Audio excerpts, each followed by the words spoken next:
It was early before dawn in the small town of Capeville in Virginia. David Abbott went out to the beach shore. All he could hear was the gentle motion of the waves splashing against the rocky shore as he walked down the boardwalk. There was a cool breeze in the air, gently moving through the wispy clouds in the sky. The horizon was just starting to gleam with red as the sun peeked over the waters. David took in a deep breath as he raised his hands to the heavens and began praying. "My Lord, bless these people. Let them see the light."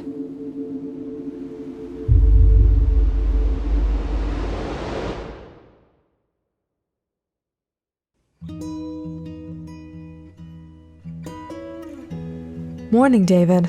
I'm on a run today." "Morning, William. Take a break and smile once in a while. A smile goes a long way." "You too, man."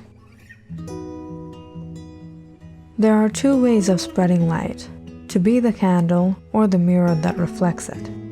Do good things and good things will happen to you. I walk down the street every day and see you have a new banner up giving around advice. David straightened his posture and looked at a man, well dressed in a suit and tie, his hands in his pocket, and a grim smirk on his face as he stared down at him. When you hear good advice, you should take it in and pass it on. "Why do you write all these things? This is going to happen and that is going to happen. I hear you call yourself a prophet. What is that about?" "I am a prophet." "Really? And this is your condition on the streets?" "All right. So you must be able to predict the future for me. Tell me if the stock prices are going to raise or not. Update me on the stock market." David leaned back and let out a sigh, looking at the people pass by on the streets. "I don't know." Upon hearing David's words, the man shrugged. "Then what good are you for? What a useless prophet." He snickered as he walked on in his branded shoes. "Sometimes you should let go of the materialistic things and hold on to the things that have real value. Your father is sick. Maybe you want to make amends with him before it's too late." The man suddenly stopped and looked around. "How did you know my father is?" Throughout the many days David had been living on the streets, he saw all kinds of people. Some folks stopped to talk, while others didn't even pass a glance.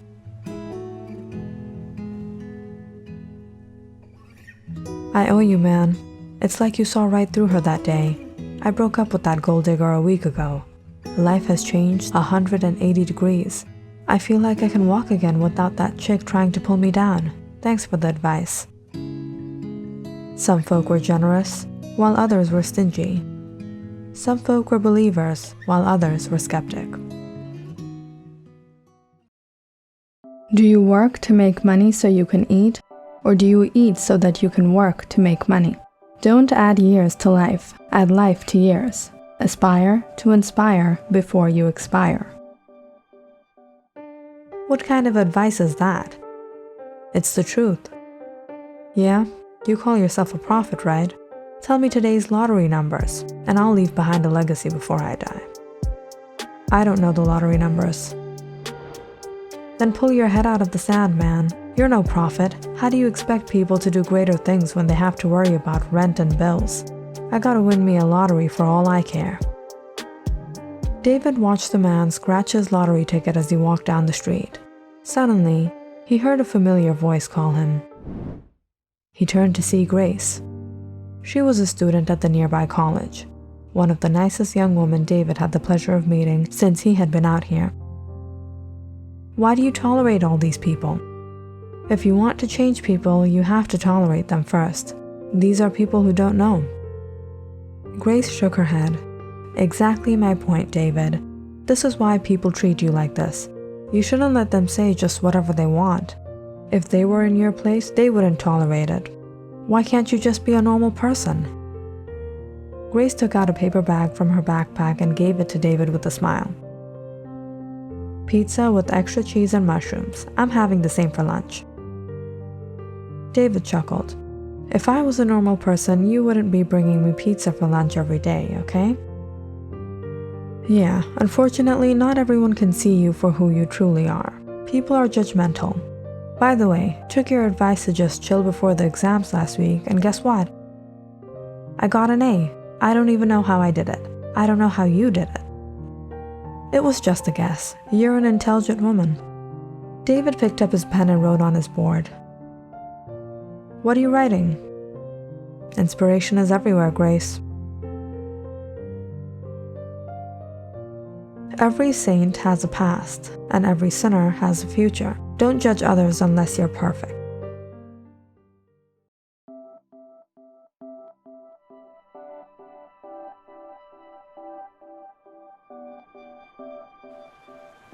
David walked down the shore for a breath of fresh air. He dropped his bag onto the sand and went to the waters, looking up at the skies.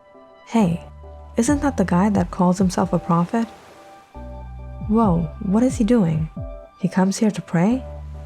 Why don't you go ask him? Maybe he'll know where we'll find a lot of fish. Yeah, right, like divine inspiration is a real thing. No, come on, let's go. Hey, what are you doing here?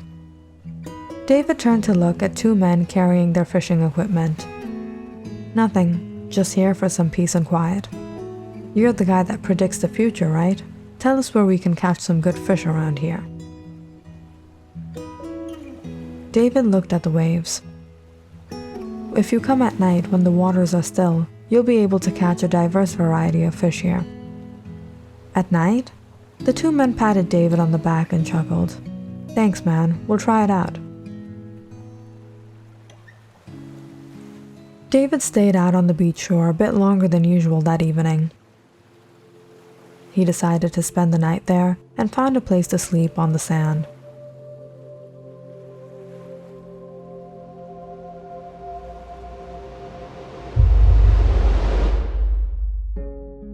Grace was walking to college like she did every day. She had bought 2 sandwiches today and planned to give one to David on the way there.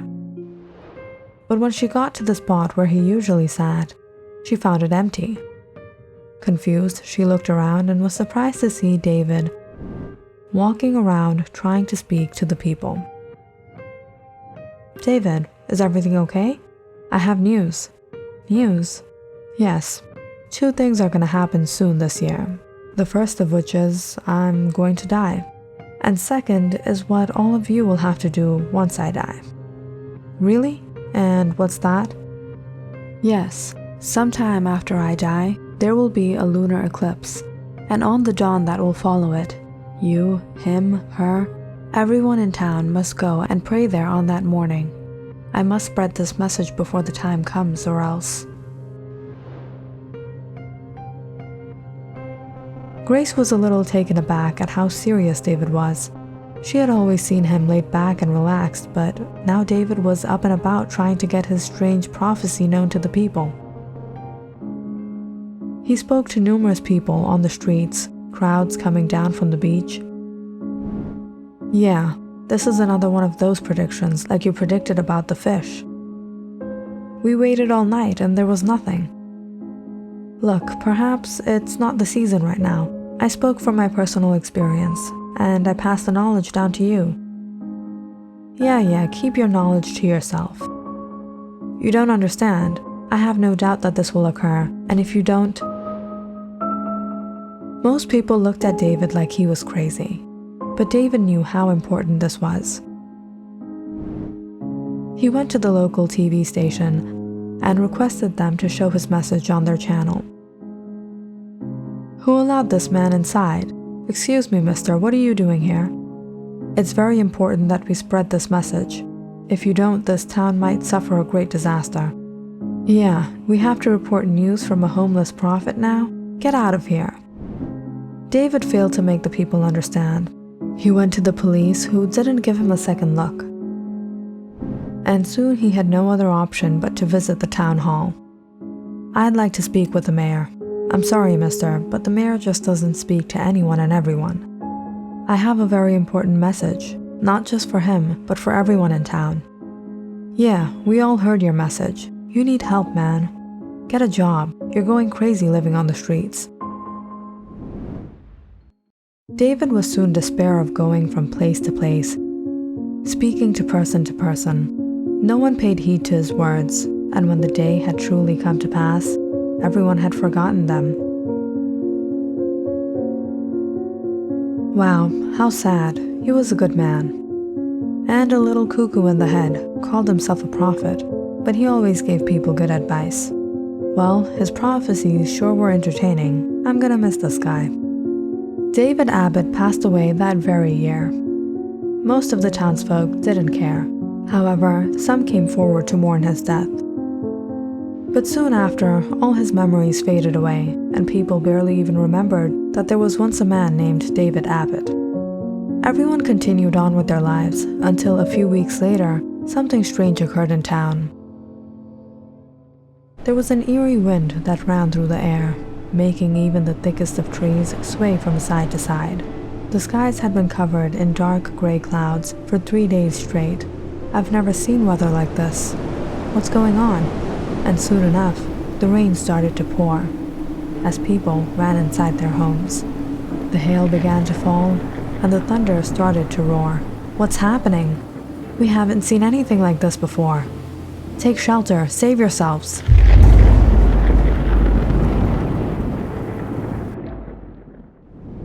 It has been a week since all connections had been cut from Capeville, Virginia, when a severe hurricane flooded the town.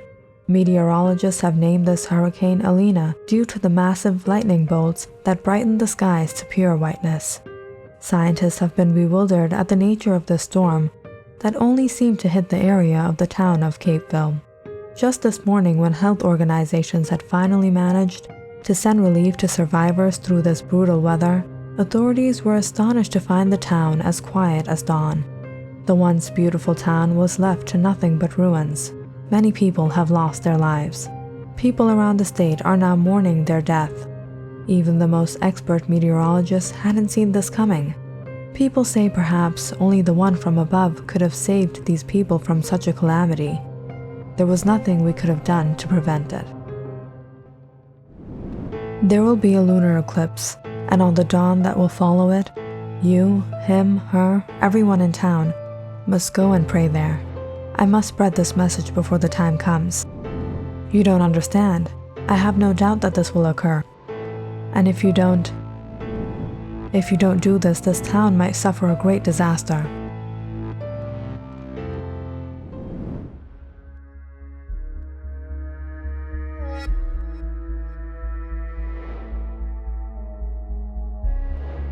If you come at night when the waters are still, was he a true prophet? Click on the subscribe button and check out more awesome videos on our channel. And don't forget to press the bell icon because you know it's interesting.